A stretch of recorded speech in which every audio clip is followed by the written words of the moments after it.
According to FBI statistics, there are a total of 3,297 violent crimes committed in the U.S. every day. That's approximately 2.3 violent crimes every minute. Since the Newtown tragedy, there have been a lot of different people talking about guns, violence, and gun-related violence. What strikes me about these conversations is many people are proposing solutions, but very few are talking about the causes of violence. How can we even begin to propose and assess potential solutions to a problem that we've neither defined nor do we fully understand? Let me give you an example. When the FBI is called in to help solve a crime, they typically bring in a profiler, someone who can help them get into the mind of the criminal. A profiler works under the basic assumption that there is a logic to violence, and that if they can find that logic, they can predict, prevent, and solve violent crime. And yet when we start talking about potential policies to curb violent activity, we skip this vital step. In order to identify the logic behind violence, a profiler has to set aside judgments of right and wrong and ask what drives people to violence. What are the conditions in which violence makes sense? Violence is inherently primal and therefore follows an evolutionary logic. Let me break that down a bit. One of the primary reasons people engage in violence is because they perceive it will elevate or simply maintain their status in their social system. We see this all the time. Violence is rife in gang-dominated cultures. Violence is the way that people in that system prove that they are a leader or a loyal follower. It is also the way that different gangs within the system vie for power and access to resources. In these examples, violence is a type of currency. Whomever has or displays the most wins. You might be thinking this is unique to gang culture. It's not. The same is true in mainstream culture.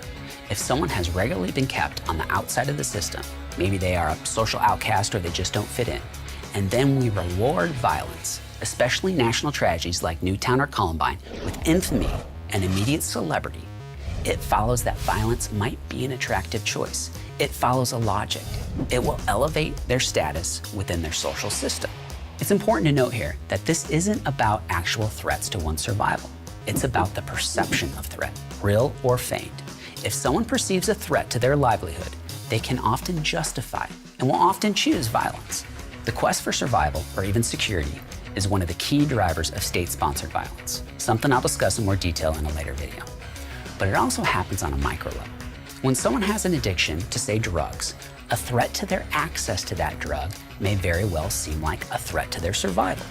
If violence can rectify that, it might make sense. It's a logical choice if it assures their survival. Survival isn't only, or perhaps even primarily, physical. People commit violence to protect their financial status, their political status, and various other aspects of their livelihood.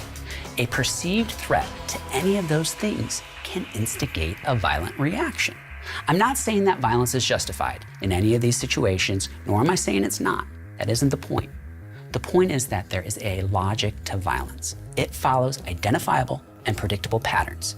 The FBI calls this profiling. Law enforcement calls this a motive. I call this the logic of violence.